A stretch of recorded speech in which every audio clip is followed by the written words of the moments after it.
The graduation ceremony had just ended. My classmates were hugging, throwing their caps in the air, parents crying and taking pictures. I still had the burgundy gown on, my diploma clutched tightly in my hand, the paper already damp from the Georgia heat. My parents didn't take a single picture. They said we were running late. The plan apparently was to drop me off on the way. We stopped at a rest stop just outside Atlanta, the kind with flickering neon signs and cracked pavement. My mother smiled, the kind of smile you give to someone you're about to disappoint. "This is it, baby girl," she said, pressing a crumpled $50 bill into my palm. "Time to spread those wings." My sister Keisha leaned against the car door, scrolling through her phone, smirking. "Good luck making it with that," she whispered, before the door slammed shut. The BMW rolled away, taillights disappearing down the interstate until they vanished behind a wall of exhaust and distance. I stood there with my torn suitcase, the sound of traffic roaring around me, and realized I hadn't just graduated from high school. I'd graduated from being wanted. The paper in my hand was supposed to unlock my future. Instead, it felt like a release form. I looked at the $50 at the empty highway and whispered to no one. If nobody's going to give me a ride, I'll build my own runway. Have you ever been left behind by the people who were supposed to celebrate you?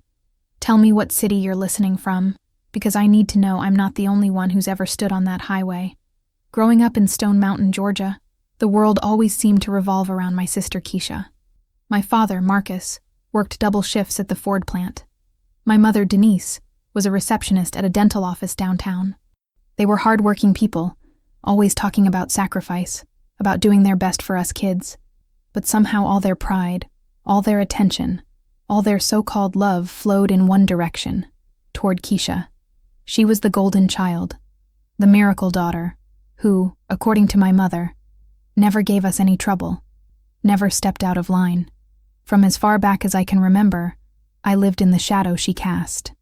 When Keisha got her first car, a shiny red Honda with leather seats, I inherited her old bicycle with the wobbly wheel. On Keisha's 16th birthday, she got a party with 50 guests and a 3-tier cake.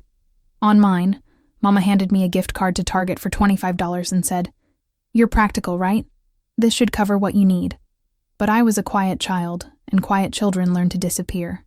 I spent hours in the garage with my father's old tools, taking apart broken electronics, rewiring old radios, sometimes fixing them just enough to make them work again. I was fascinated by how things connected. Circuits, systems, cause, and effect. It was the only place I felt like I mattered, even when no one was watching. I dreamed of becoming an engineer, of creating technology that could change lives. My teachers noticed before my parents ever did. When I won first place at the state science fair for designing a water purification app, I came home carrying the trophy like it was made of gold. At dinner, I announced the news, waiting for their reaction. My mother glanced up briefly from her phone. "That's nice, baby," she said. "But Keisha just got accepted to Spelman with a partial scholarship. Isn't that wonderful?" Everyone clapped for Keisha. I nodded, pretending I didn't feel the silence pressing down on me like a weight. That dinner table became a theater where I learned my role, the understudy. There were 4 chairs around our dining table, all matching except for one, a folding chair from the basement that somehow always ended up being mine. The squeak of those metal hinges became the soundtrack of my place in the family. Temporary, replaceable. When Keisha spoke, everyone leaned in. When I spoke, Daddy reached for the remote. Mama changed the subject or her phone suddenly became very interesting. Eventually, I stopped trying. It was easier to listen. By the time I turned 17, I had learned to shrink my dreams to fit their comfort zone. When I received an acceptance letter from Georgia Tech with a merit scholarship for computer science, I remember holding the envelope like it was made of glass. I thought maybe this would finally be the thing that made them proud. I walked into the kitchen where Mama was seasoning chicken and handed her the letter. She skimmed it, then sighed. "Georgia Tech? Baby, that's so far from home. And computer science isn't really for girls like us, Zara. Those tech companies, they're not looking for people like you. Be realistic." She said that word like a slap. Realistic. My father didn't even look up from his newspaper. "If you want to go, figure it out," he said. "We can't help you." Keisha, who was home from college for the weekend, laughed. "Maybe you should stick to fixing radios in the garage," she said. And Mama laughed too. Not cruel, but casual, like my humiliation was an inside family joke. That was the moment I realized love in our house had conditions. It had rules, and I had somehow broken them all without even trying. Still, I fought for it. I worked part-time at a computer repair shop after school, saved every penny I could, and kept my grades perfect. I sent in essays, applied for every scholarship I could find, begged for opportunities that might bridge the gap between my dreams and my parents' indifference. Every acceptance email felt like a small spark of hope, but none of it changed the way they looked at me, like I was a responsibility, not a daughter. When I overheard Mama on the phone with my aunt saying, "We can't afford to spoil both girls, and Keisha's got the better head on her shoulders," something inside me hardened. That summer, I began to count the ways they made me invisible. The missed birthdays, the forgotten achievements, the dinners where I served everyone before taking my own plate to my room. I used to think the quiet meant peace. Now I knew it meant absence. My parents' love was like a radio signal, clear and strong when Keisha was around, but static and dead whenever I tried to tune in. So I learned to build in silence. I taught myself coding through YouTube videos, read borrowed books on software development, and sketched app designs in the margins of my math homework. I imagined leaving, not out of rebellion, but survival. I wanted to know what it felt like to be chosen, even if the one choosing me was myself. By graduation day, I already sensed what was coming. The way they looked at me when I talked about Georgia Tech. The way Daddy muttered about, "No freeloaders in this house." Still, I didn't think they'd actually do it. I thought deep down, some part of them would care enough to keep me close.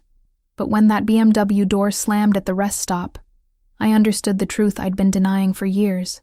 In their story, I had never been the daughter. I was the spare part, the backup plan that was no longer needed. And as the sound of their car faded into the highway noise that day, it wasn't just the end of childhood. It was confirmation of what I'd always known, but never dared say out loud. In my family, love had a favorite, and it was never me. By the time the sun started to set behind the Georgia pines, the air had begun to cool. The neon signs of the rest stop buzzed faintly, casting a sickly pink glow over the cracked asphalt. It wasn't much, just a few vending machines, a payphone that probably didn't work, and a picnic table covered in carved initials.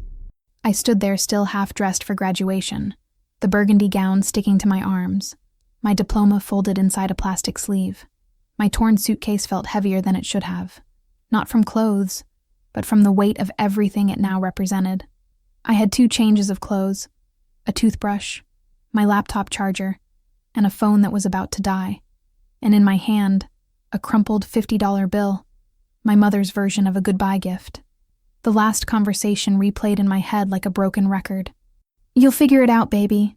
That's what adults do," Mama had said, as she adjusted her rearview mirror. "Where am I supposed to go?" I'd asked, the question cracking halfway out of my throat. She'd sighed, impatient, like I was holding up traffic. "College or not, you're grown now. Time to act like it. Keisha never had to figure it out alone," I'd whispered. But the engine was already running. For a few minutes, I just stood there waiting for, I don't even know what.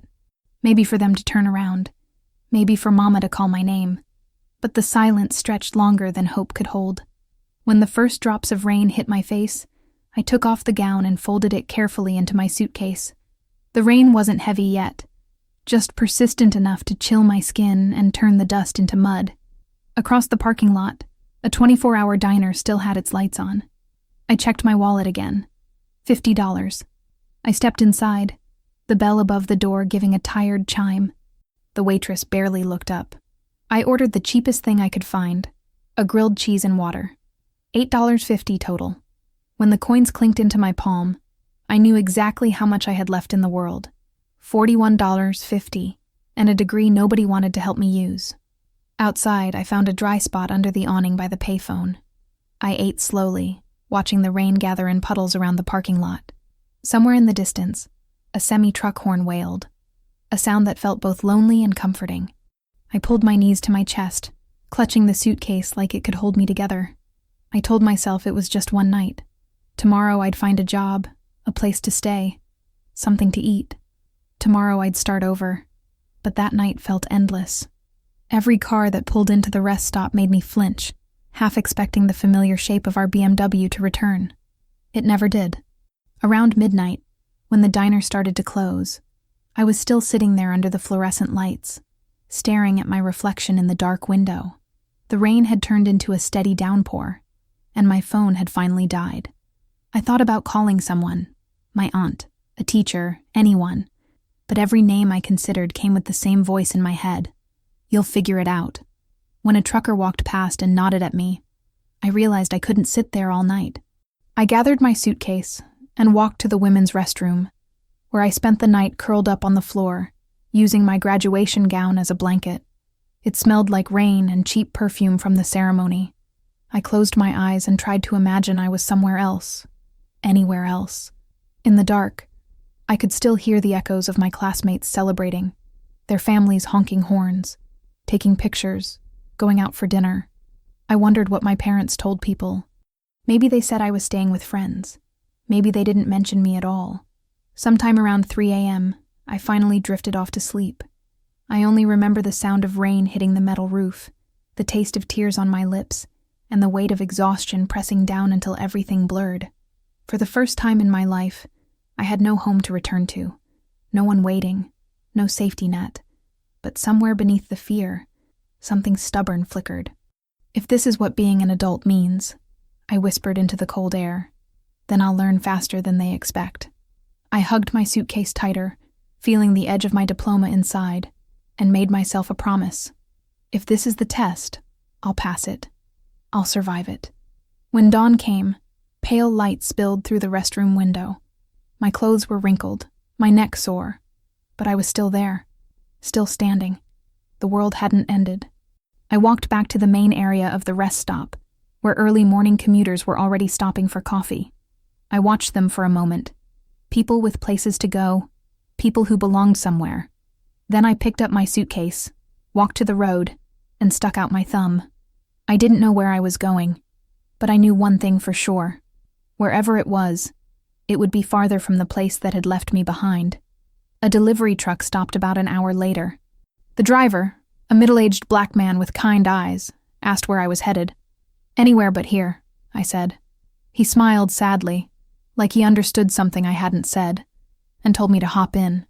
Running from something or running to something? He asked as we pulled onto the highway. I looked out the window at the road stretching ahead of us. Both, I said. The morning after that long, wet night at the rest stop, the truck driver, whose name was Jerome, dropped me off in downtown Savannah.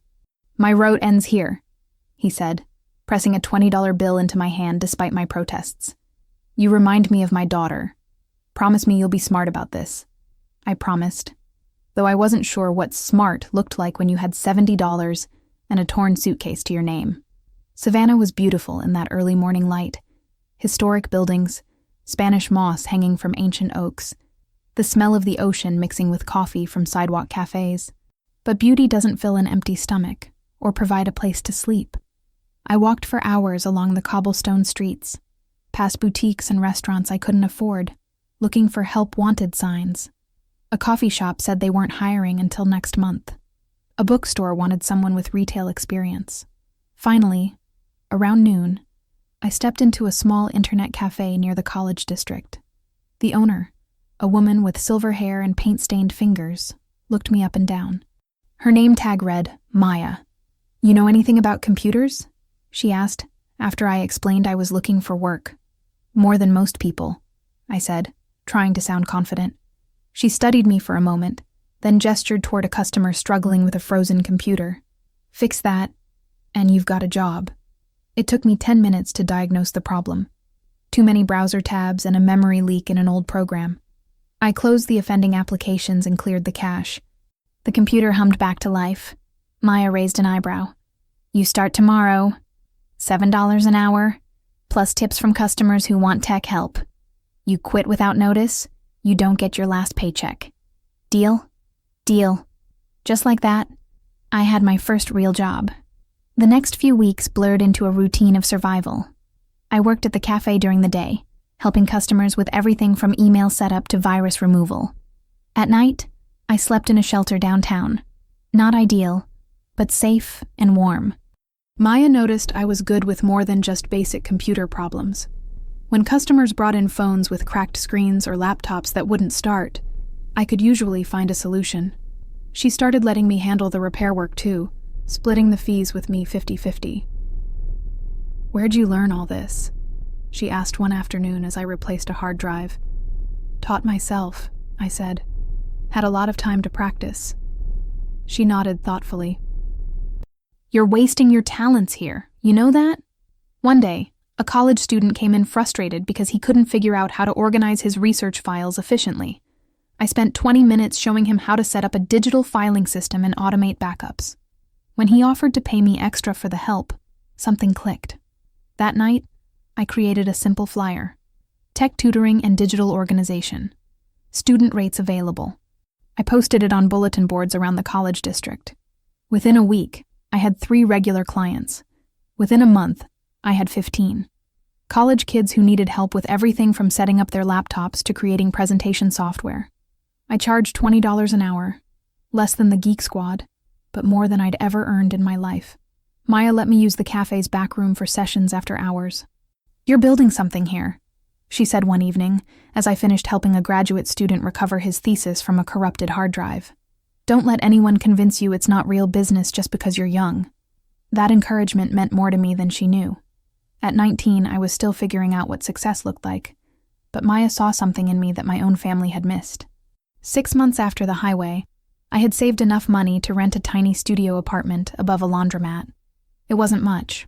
1 room, a hot plate, a bathroom I shared with 3 other tenants. But it was mine. I carried my suitcase up those narrow stairs and set it down on the squeaky futon I'd bought at Goodwill. For the first time since graduation, I didn't fall asleep listening to the sounds of strangers. I fell asleep listening to the hum of washing machines below and the sound of my own breathing. It felt like progress. On weekends, I started taking free coding courses online. Python, JavaScript, web development, anything I could absorb through the cafe's Wi-Fi. I had a vision forming, something bigger than individual tutoring sessions. What if there was a platform that could connect college students with tech-savvy peers for on-demand help? Not just computer repair, but digital literacy, software training, even basic coding lessons. Students helping students, with a simple app to coordinate everything. I didn't have money for professional developers, but I had time, determination, and Maya's encouragement. "The best businesses solve real problems," she told me, "and you're seeing problems everywhere you look." That fall, I started building the first version of what would eventually become StudyTech. Working late into the night on my second-hand laptop, learning as I coded, failing and trying again until slowly, line by line, it began to work. Jerome, the truck driver who'd given me that first ride, stopped by the cafe one day during a delivery run. I showed him what I was building, a simple app that let students request tech help and matched them with qualified tutors nearby. "You built this yourself?" he asked, scrolling through the interface on my laptop. "Still building it," I said. "But yeah." He shook his head in amazement. "My daughter's a sophomore at Georgia Tech. She would love something like this." "Really?" "Really? Mind if I show her?" That was my first user, Jerome's daughter, Alicia. She tested the app for weeks, giving me feedback, suggesting improvements, connecting me with other students who needed help. By the end of the semester, StudyTech had 12 active users across 3 colleges in Georgia. It wasn't much, but it was mine. Every notification, every successful tutoring session, every 5-star review felt like proof that I was building something real. One evening, as I sat in my tiny apartment updating the app's interface, my phone buzzed with a text from an unknown number. "Is this the girl who built StudyTech? We need to talk. Dr. Jennifer Walsh, Entrepreneurship Program, Savannah College of Art and Design." My hands shook as I typed back, "Yes, that's me. Can you come in tomorrow at 2 p.m.? I have a proposition for you." The next afternoon, I walked into Dr. Walsh's office, carrying my laptop and wearing the nicest outfit I owned, a thrift store blazer and Maya's borrowed earrings. Dr. Walsh was younger than I'd expected, with short natural hair and the kind of energy that filled a room. "Sit down," she said, gesturing to a chair across from her desk. "I've been hearing about your app from students all over the city. Tell me about it." I spent 30 minutes explaining StudyTech, how it worked, how many users we had, what problems it solved. She listened intently, occasionally asking questions about revenue models and scalability. When I finished, she leaned back in her chair and smiled. "How would you like to turn this into a real business?" "What do you mean?" "I mean seed funding, mentorship, legal help setting up an LLC, and access to our entrepreneurship incubator. In exchange, you audit my business development course and let us feature StudyTech as a case study." I stared at her, speechless. "How much seed funding?" $50,000 to start. More if you hit your growth targets. The number hit me like a physical force. A year ago, I'd been abandoned with $50. Now, someone was offering to invest 1,000 times that amount in something I'd built from nothing. "Why?" I asked. "Why me?"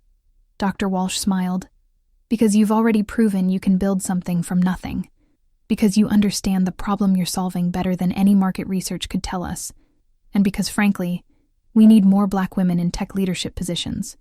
I walked out of that office with a signed letter of intent and a head full of dreams that suddenly seemed possible. That night, I called Maya to share the news. "I knew it," she said, laughing. "I knew you were going to change the world." 2 years later, StudyTech was operating in 47 colleges across the Southeast.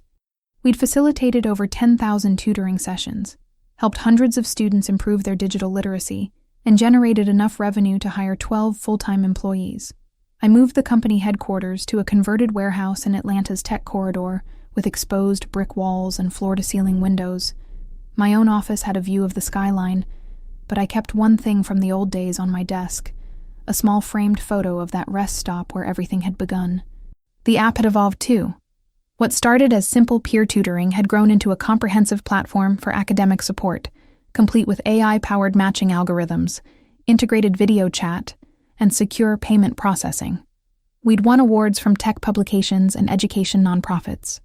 Venture capital firms were starting to call. But the moment that really mattered came on a Tuesday afternoon in March. I was reviewing user analytics when an email popped up from a student at Spelman College. "Dear StudyTech team, I just wanted to say thank you. I'm a first-generation college student and I was struggling so much with my computer science classes. Your platform connected me with an amazing tutor who didn't just help me understand coding. She helped me believe I could actually succeed in tech.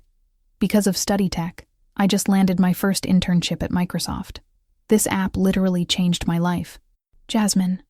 I read that email 3 times before the tears started falling. Not tears of sadness, but of recognition. I understood exactly what Jasmine was feeling. That moment when someone believes in you enough to help you believe in yourself. That night, I stayed late in the office, working on our pitch deck for Series A funding. The numbers were impressive. 200% year-over-year growth, expansion into new markets, partnerships with major universities. But as I refined the slides, I kept thinking about Jasmine's email and Jerome's kindness and Maya's belief in me when I was nobody. Around midnight, I walked to the large windows that faced south, toward the highway where this journey had begun. The city sparkled below, full of lights and movement and possibility. Somewhere out there, other kids were probably sitting at rest stops or sleeping in shelters, wondering if they'd ever amount to anything. I pressed my palm against the cool glass and whispered, "They left me by the road, but I built the highway." At 25, I was no longer the girl abandoned at a rest stop. I was Zara Mitchell, CEO and founder of StudyTech, a company valued at $12 million. But more than that, I was proof that being left behind doesn't have to mean being left out. One morning in May, my assistant knocked on my office door with an expression I couldn't read. "There's someone here to see you," she said. "She says she's your mother." I felt the blood drain from my face. Did she give a name? Denise Thompson. Should I tell her you're in a meeting? For a moment, I considered it. 7 years had passed since that day on Highway 85. 7 years of building myself from nothing, of proving everyone wrong, of creating something meaningful from the ashes of abandonment. "No," I said finally. "Send her in." My mother walked through the door looking smaller than I remembered. Her hair was streaked with gray now, and she wore a dress I didn't recognize, navy blue and carefully pressed, like she'd dressed up for the occasion. She stood in the doorway for a moment, taking in the office, the view, the success I'd built in her absence. "Zara," she said softly. "My God, look at what you've done." "Hello, Mama," I replied, my voice steady despite the storm of emotions in my chest. She moved closer, her eyes scanning the awards on the wall, the framed magazine articles, the photos of me speaking at conferences. "I read about you in the Atlanta Journal-Constitution," she said. "About your company, about how you started it." I leaned back in my chair, studying her face. "And what did you think?" She was quiet for a long moment. "I thought about that night at the rest stop, how we left you there." "You mean, how you abandoned me there?" She flinched at the word abandoned, but didn't correct me. Your father and I thought we were teaching you independence. We thought you needed to learn to stand on your own. I was 18, Mama. I had $50 and nowhere to go." "I know." Her voice broke slightly. "I know that now. When I saw the article, when I realized what you'd accomplished starting from that night, I realized we weren't teaching you anything. We were just scared." "Scared of what?" She sat down in the chair across from my desk, looking suddenly exhausted. "Scared we couldn't give you what Keisha had. Scared we couldn't afford to support 2 kids through college. Scared that if we kept you close, we'd just disappoint you more." The honesty surprised me. For 7 years, I'd imagined this conversation, but I'd never expected vulnerability. "So you decided to disappoint me all at once?" I asked. "We decided to let you go before we could fail you." She looked up at me, tears in her eyes. "It was the worst decision we ever made." I sat quietly for a moment, processing her words. Outside my office window, Atlanta hummed with afternoon traffic. Inside, 7 years of hurt and anger swirled between us. "How's Keisha?" I asked. "Struggling," she admitted. "She dropped out of Spelman junior year, moved back home. She's working at a call center now, trying to figure things out." I nodded. "And Daddy?" "Proud, terrified, ashamed. He wanted to come today, but he was too scared you'd turn him away." "Would I have?" She looked at me for a long moment. "I don't know. Would you?" I thought about it. The anger I'd carried for so long had transformed over the years into something else. Not forgiveness, exactly, but understanding. They'd made their choices out of fear and limitation. I'd made mine out of necessity and determination. "I might have," I said honestly. "But you're here now." She nodded. "I know I can't undo what we did. I know saying sorry doesn't fix 7 years of silence. But I needed you to know that we were wrong, that leaving you was the biggest mistake of our lives." I stood up and walked to the window, looking out at the city I'd learned to call home. "You know what the hardest part was?" I said without turning around. "What?" "Not that you left me, but that you never looked back." When I turned to face her, she was crying quietly. "We looked back every day," she whispered. "We just didn't know how to turn around." I walked back to my desk and picked up the framed photo of the rest stop. "This is where you left me," I said, showing her the image. "But it's also where I found myself." She looked at the photo, then at me. "Can I ask you something?" "Sure. Are you happy?" The question caught me off guard. Was I happy? I was successful, certainly. Accomplished, definitely. But happy? I thought about Jasmine's email, about Jerome's kindness, about Maya's belief in me. I thought about the students whose lives StudyTech had changed, about the employees who trusted me to lead them, about the future I was building not just for myself, but for others who'd been left behind. "Most days," I said. "Yeah, I am." She smiled through her tears. Then maybe we didn't fail completely. We talked for another hour. She told me about the family, about her job, about how often they wondered what had happened to me. I told her about the early days, about Maya and Jerome, about building StudyTech from nothing. When she got up to leave, she paused at the door. "I know I don't have the right to ask this, but could I maybe call you sometime? Not to insert myself into your life, just to know how you're doing?" I considered it. The girl who'd been abandoned on Highway 85 wanted to say no, wanted to protect herself from more disappointment. But the woman I'd become understood that healing sometimes requires courage from both sides. "You can call," I said. "But slowly, okay? This is a lot." She nodded gratefully. "Slowly. I understand." After she left, I sat alone in my office as the sun set over Atlanta. 7 years ago, my parents had driven away believing they were teaching me a lesson about independence. In truth, they'd given me something more valuable than they knew: the unshakable knowledge that I could survive anything. That evening, I drafted an email to our investors announcing our Series A funding round. The subject line read, "StudyTech raises $15 million to expand platform nationwide." But before I sent it, I added one line to the personal message section. "Sometimes the best businesses are born from the worst moments. We're proof that being left behind can teach you how to lead the way forward." As I hit send, my phone buzzed with a text from an unknown number. "Zara, this is your sister Keisha. Mama told me she saw you today. I know I don't deserve it, but could we maybe talk sometime? I have a lot to apologize for." I stared at the message for a long moment, then typed back, "Call me next week." Outside my office window, the lights of Atlanta twinkled like stars. Somewhere out there, other kids were probably struggling, feeling forgotten, wondering if they'd ever matter to anyone. But tonight, they had one more example that sometimes being left behind is just the beginning of the journey forward. I walked to my desk, picked up the photo of the rest stop, and whispered the words that had carried me through every difficult moment since that night. They left me by the road, but I built the highway. Then I smiled, put the photo back in its place, and got back to work. There were more highways to build. 3 months after my mother's unexpected visit, StudyTech received an invitation that would change everything. The letter arrived on thick, cream-colored paper with an embossed seal. "The White House Office of Science and Technology Policy requests the honor of your presence at the National Innovation Summit." I read it 3 times before the words sank in. StudyTech had been selected as one of 12 companies representing the future of educational technology.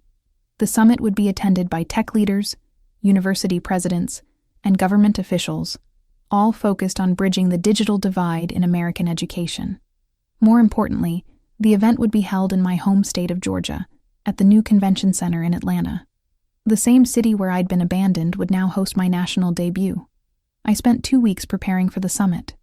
My team helped me refine our presentation, focusing on StudyTech's impact on underserved communities and first-generation college students.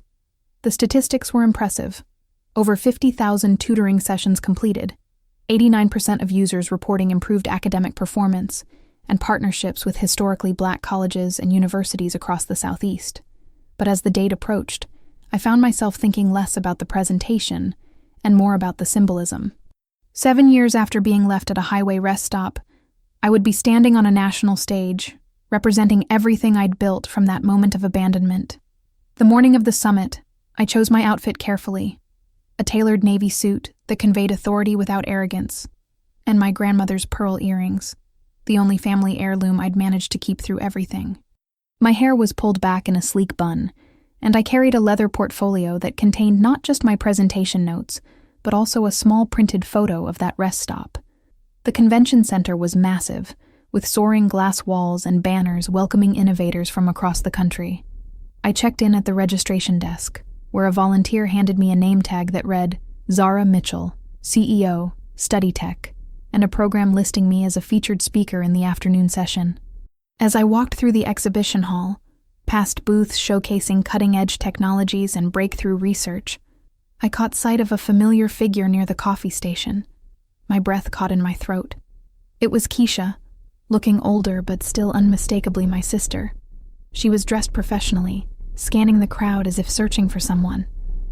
When our eyes met across the busy hall, she started walking toward me. "Zara," she said when she reached me, her voice uncertain. "I wasn't sure you'd want to see me here." "What are you doing here?" I asked, not unkindly but genuinely curious. "I work for the Georgia Department of Education now," she explained. "Community outreach and technology integration. When I saw StudyTech on the program, I had to come." We stood there for a moment, 7 years of distance and hurt hanging between us. She looked different, less polished than I remembered, more real somehow. The arrogance I'd grown up with had been replaced by something that looked like humility. I've been following your company, she continued, reading every article, watching every interview. I'm so proud of what you've built. Are you? I asked, because I remember you laughing when I talked about wanting to work in tech. She winced. I remember that too. I was wrong, Zara. About so many things. I was jealous and stupid and... I'm sorry. The apology hung in the air between us. A part of me wanted to accept it immediately, to rebuild the sisterhood we'd never really had. Another part wanted to protect the peace I'd fought so hard to find. We should talk, I said finally. But not here. After my presentation? She nodded. I'll wait. The afternoon session was held in the main auditorium, with over 1,000 attendees. As I waited backstage, I could hear the buzz of conversation, the clink of coffee cups, the rustle of programs. This was the biggest audience I'd ever addressed, and for the first time in years, I felt nervous. When they called my name, I walked out onto the stage to generous applause. The lights were bright, making it hard to see individual faces in the crowd, but I could feel their attention like a physical force. Good afternoon, I began, my voice clear and strong.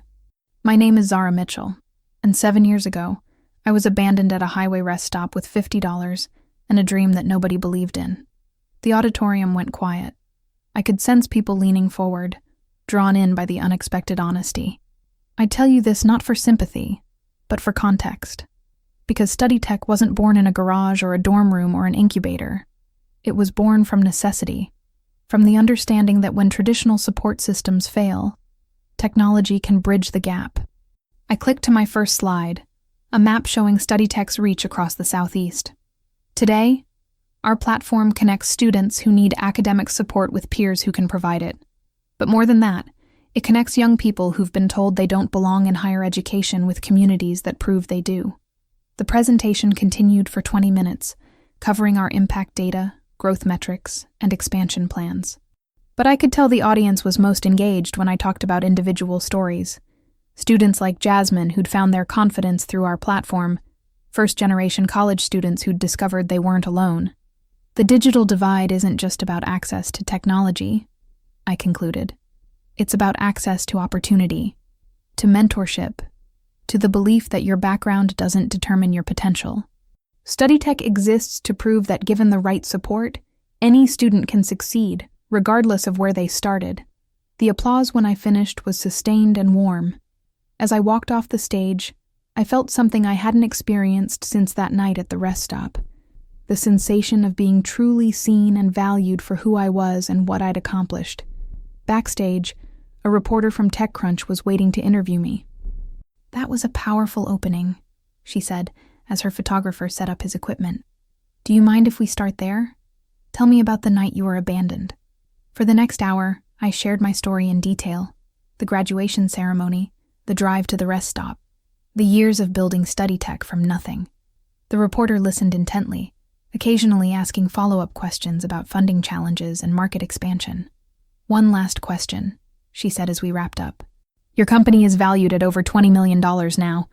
You've been featured in Forbes, invited to the White House. How does it feel to prove your family wrong? I considered the question carefully. It doesn't feel like proving anyone wrong, I said finally. It feels like proving something right. That resilience and vision can overcome any starting point. My family made choices based on fear and limitation. I made choices based on possibility. When the interview ended, I found Keisha waiting by the exit.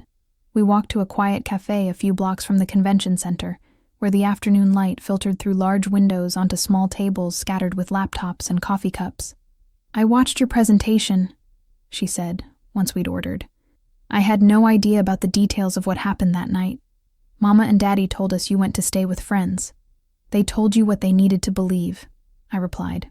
I've been thinking a lot about why we treated you the way we did, she continued. Why I treated you the way I did. And I think we were threatened by how smart you were, how determined. It made the rest of us feel small. I stirred my coffee, processing her words. You were never small, Keisha. You just weren't encouraged to grow in the right directions. Neither were you. But you grew anyway. We talked for 2 hours, covering everything, her struggles since college, my journey building StudyTech, The family dynamics that had shaped us both. It wasn't a magical reconciliation, but it was honest. Real. A start.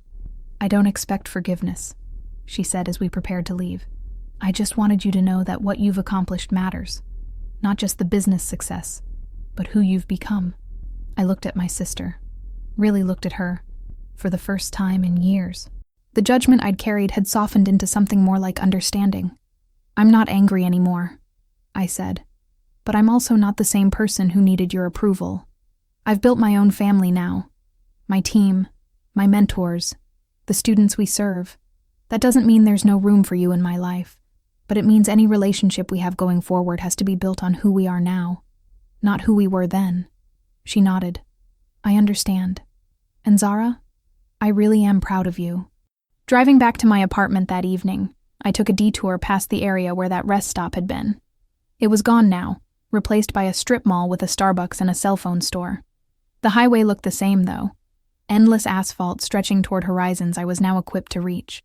That night, I sat at my kitchen table with my laptop, updating StudyTech's impact report for the quarter.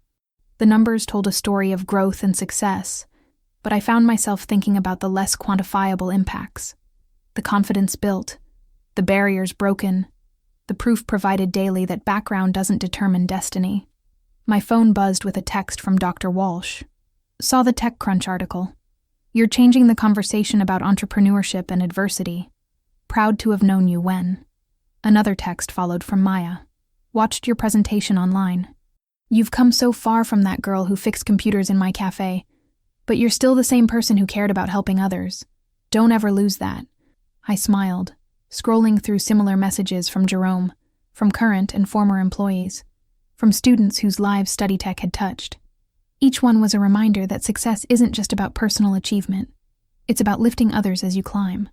Before bed, I opened my laptop one more time and began typing an email to our engineering team. "Team, after today's summit, I've been thinking about our next evolution. What if we expanded beyond college students?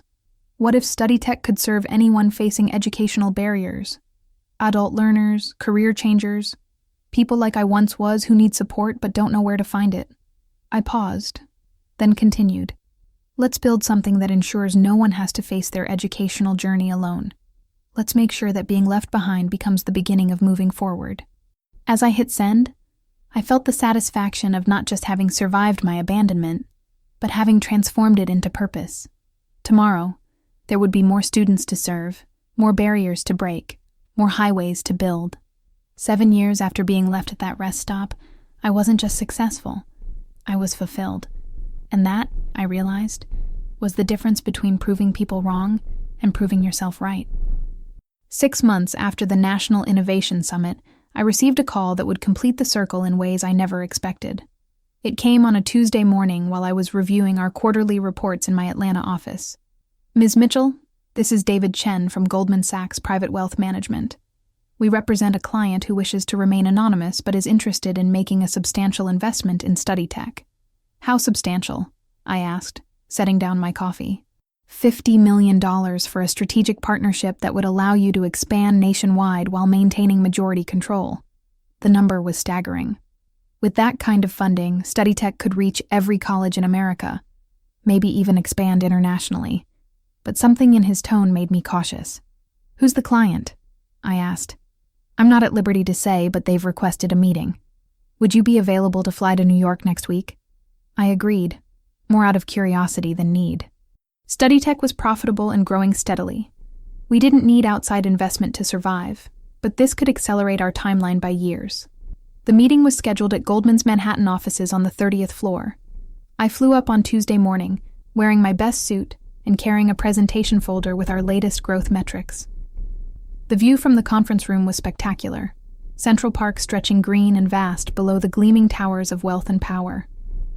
David Chen introduced me to 2 other Goldman executives, and we spent 30 minutes reviewing StudyTech's performance and expansion plans. Everything seemed routine until Chen checked his watch and said, "Our client should be arriving momentarily." When the conference room door opened, my breath caught in my throat. Walking in was a man I recognized immediately, though he looked older and more distinguished than in my memories. Robert Thompson. My father. He was impeccably dressed in what I could tell was an expensive suit, his hair now completely gray, his posture straighter than I remembered. Behind him walked my mother, elegant in a way I'd never seen before, wearing a designer dress and jewelry that caught the light from the floor-to-ceiling windows. For a moment, nobody spoke. The Goldman executives looked between us with confusion, clearly sensing undercurrents they didn't understand. "Hello, Zara," my father said, his voice steady but emotional. I found my voice. "Gentlemen," I said to the Goldman team without taking my eyes off my parents, "could you give us a few minutes? This appears to be a family matter." They filed out quickly, closing the door behind them. The silence that followed was deafening. $50 million, I said finally. "That's quite an allowance increase from the 50 you gave me 7 years ago." My father winced but held my gaze. "We deserve that." "You deserve a lot more than that," I replied, still processing their presence. "But I'm curious. Where did you get $50 million to invest?" My mother stepped forward slightly. After that night, your father and I went through some difficult times. We separated for a while. During that separation, we both got therapy. Real therapy, not just church counseling. We realized, my father continued, that we'd destroyed the most important thing we'd ever had. Our daughter, our family. So we decided to try to build something worthy of you. Meaning we took the money we'd saved for Keisha's wedding and graduate school, about $15,000, and invested it in a small business. A food truck, my mother said. I learned to cook beyond Sunday dinners, and your father learned to run numbers better than he ever did at the plant. I sat down heavily in one of the leather chairs, trying to process this information. 1 truck became 2, my father continued. 2 became a small restaurant. The restaurant became a catering company. The catering company became a restaurant group. We worked 18-hour days for 7 years, Zara. Not because we needed the money, but because we needed to prove, to ourselves and to you, that we could build something instead of just tearing things down. Thompson Hospitality Group, my mother added. We franchise soul food concepts across the Southeast now. 37 locations. I stared at them, speechless. You built a restaurant empire? We built a legacy, my father corrected. For you. This has all been for you. The weight of what they were saying began to sink in. The $50 million is our company's valuation, my mother said. We're offering to merge Thompson Hospitality with StudyTech. You'd be CEO of the combined entity, we'd be silent partners, and you'd have the funding to expand nationally. I stood up and walked to the window, looking down at the city bustling below. 7 years of anger and hurt swirled through me, mixed with admiration for what they'd accomplished and confusion about their motivations. Why? I asked without turning around. Why now? Because, my father said, we've spent 7 years building something to be proud of, but we'd trade it all to have our daughter back. I turned to face them. My mother was crying quietly. My father's hands were shaking. You think money fixes this? I asked. You think a business merger erases what you did to me? No, my mother said immediately. We know it doesn't.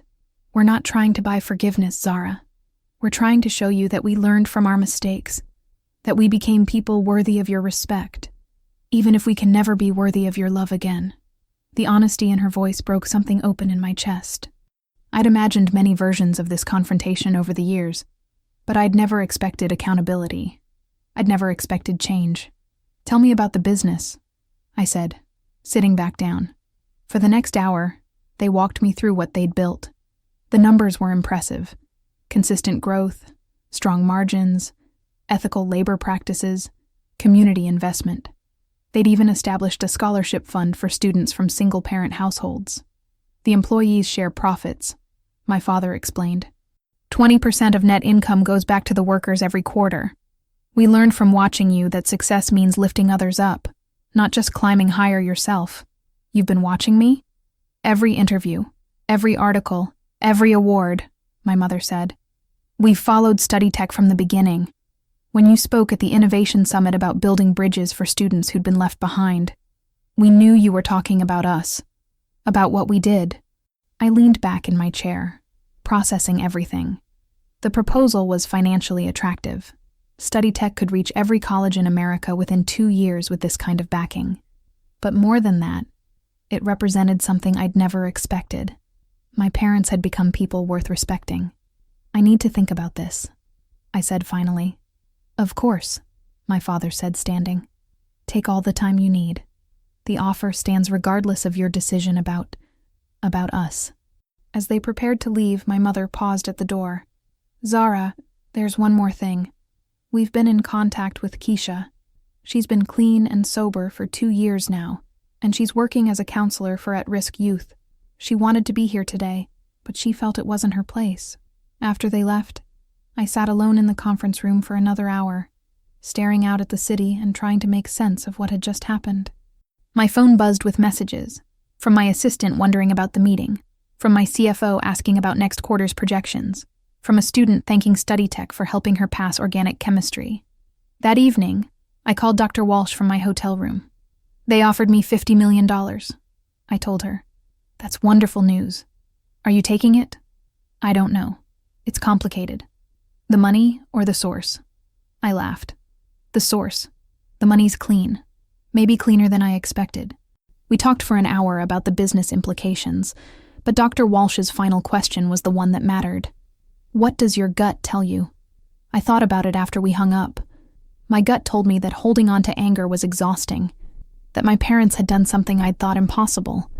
They'd changed, really changed. Not just their circumstances, but themselves. More importantly, my gut told me that StudyTech could help millions more students with this kind of funding. And wasn't that worth more than protecting my pride? The next morning, I called David Chen. "Set up the merger paperwork," I said. "But I have conditions." 3 months later, the new company launched as StudyTech Education Solutions, with Thompson Hospitality's food service expertise supporting our expansion into campus dining partnerships. I remained CEO, with full operational control. The merger announcement made national news, not just for the financial implications, but for the human story behind it. From abandonment to alliance, how a daughter and her parents built an education empire, read the headline in Fortune magazine. At the launch event, held at our new headquarters in Atlanta, I stood on stage, looking out at an audience that included employees from both companies, education leaders from across the country, and in the front row, my parents and sister.